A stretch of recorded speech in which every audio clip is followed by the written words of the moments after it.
La dispute. Un mari et sa femme n'arrêtaient pas de chamailler sur le fait de savoir qui en faisait le plus pour le bien du ménage. Le mari traita sa compagne de paresseuse, qui se tournait les pouces pendant que lui trimait au champ. Celle-ci répliquait qu'il n'était qu'un éternel fatigué, ne sachant que visser son derrière sur une chaise dès qu'il rentrait à la maison. Ce jour-là, le mari hurlait que le dîner n'était pas prêt alors qu'il avait faim. La femme répondit qu'il n'avait qu'à le préparer lui-même, étant donné qu'elle n'avait pas 4 bras. L'homme lui retourna de tac-tac. « Pour les petits travaux que tu as à faire, moi j'en aurais fini en un rien de temps. » La femme dénoua son tablier, le lança à la tête de son mari et le mit au défi. « D'accord. Moi comment tu vas t'y prendre? Demain, j'irai au champ et toi, tu t'occuperas du reste. Comme tu voudras. Tu verras que mener l'attelage, c'est une autre chose que mettre une marmite sur le feu. Je verrai ce que j'ai à voir. Mais toi, prends bien garde de tout faire sans rien oublier. » Elle énuméra dans le détail tous les tâches à accomplir pour la journée du lendemain. Au matin, sa femme partit et l'homme resta douillettement sous la couette en pensant qu'avec un peu de méthode et d'organisation, il viendra à bout de ses menus travaux féminins et en un tournement. Il se leva tard et entreprit de mettre les bouchées doubles. Tout en réduisant le grain en farine dans le mortier avec un pilon, il attacha astucieusement la baratte à faire le beurre à son bras. Ainsi, il pilait et barattait du même geste. Il agitait avec entrain quand des gamins du village l'avertirent que son veau s'était échappé.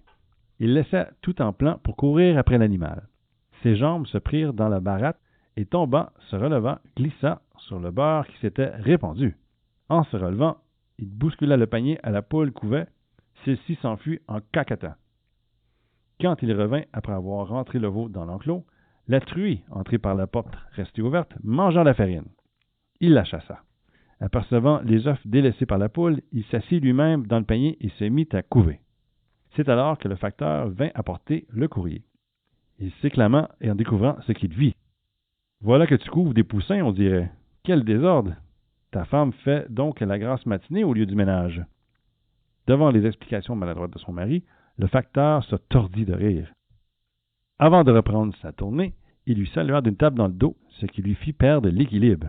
Notero tomba en renversant les œufs dans lesquels il se vautra.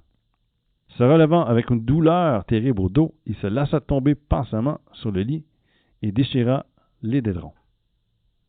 Les plumes s'envolèrent et se collèrent sur la bouille du beurre et d'œufs dont il était enduit.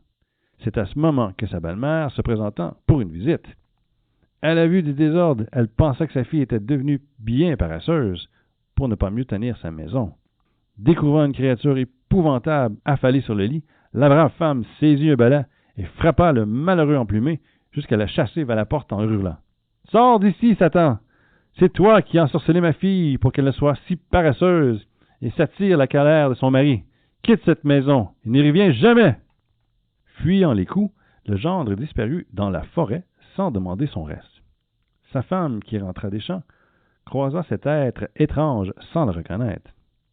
Arrivée chez elle, elle fut accueillie par les paroles joyeuses de sa mère. « Entre sans crainte, ma fille. Je viens de chasser le démon de ta maison.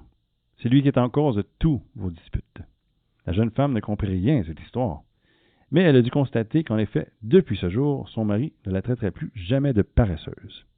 Chacun accomplissa sa part de travail et ils vécurent dehors en parfaite harmonie. La fin.